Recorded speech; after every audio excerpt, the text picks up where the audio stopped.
पढ़ चुके हो इस चीज को, वर्ग वर्गमूल पढ़ा चुका हूं कक्षा 8 में। अब कक्षा 8 में चूंकि अर्धवार्षिक कक्षा आ रही है, सिर्फ रिवीजन क्लास चल रही है, रिवीजन क्लास में अगर आपको वर्गमूल पढ़ना है तो वर्गमूल से पहले आपको वर्ग मालूम होना चाहिए।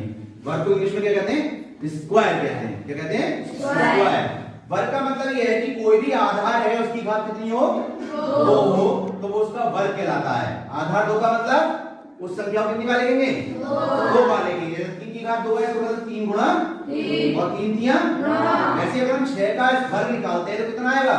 36 आएगा। इस क्रम में हमें ये ध्यान रखना है कि वर्ग निकालने के लिए कोई भी अंक है तो उस अंक की घात कितनी करनी होती है?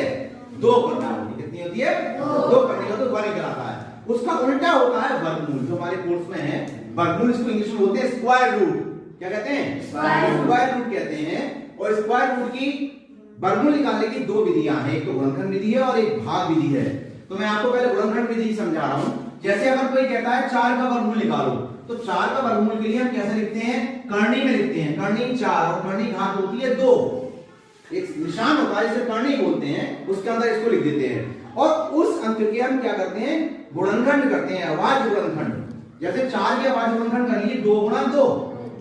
अब वर्गमूल में इतना सा ध्यान रखना होता है कि वह संख्या जोड़े में होगी तो उसे एक बार लिख लोगे, आंसर आ जाएगा। यहाँ जोड़े में है 2 गुणा 2, इसको एक बार लिख लिया तो ये 4 का क्या हो गया? वर्गमूल हो गया। जैसे अगर कोई 25 का वर्गमूल पूछता है तो इसका अभाज्य गुणनखंड करें तो 5 गुणा 5, तो इसको एक बार ले लेंगे, उत्तर 5 आ जाएगा।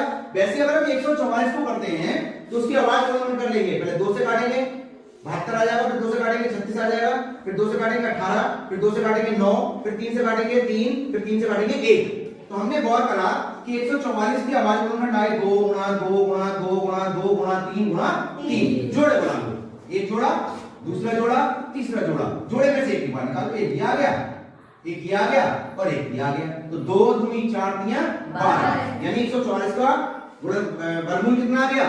12 आ गया। ये तरीका होगा गुणनखंड विधि का। अब देखो जैसे ये एक बड़ा अच्छा सा टीएलएम है मॉडल, इसमें मैंने कुछ समझाने के लिए बस सिंपल सा बनाया हुआ है मॉडल।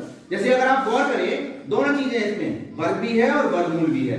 अगर हम तो आप देख रहे हैं जिससे 5 का वर्ग 25 और 25 का वर्गमूल 5, ठीक है ना। इसी क्रम में हम चलते चले जाएं तो और देखो आगे, जैसे अगर देखें यहाँ पर 4, तो 4 का वर्ग 16 और 16 का वर्गमूल 4 हो गया, ठीक है ना। एक और टीएलएम है, देखो जरा इसमें, जैसे हम आप लोगों से ही तय करवा सकते हैं इसमें। जैसे इधर संख्या लिखी हुई है जिनके इधर वर्ग हैं और इनके इधर ये वर्गमूल है। अगर हम इससे बात करें, मैंने इस एरो पर 3 कर दिया, ये 3 कर दिया। अब 3 का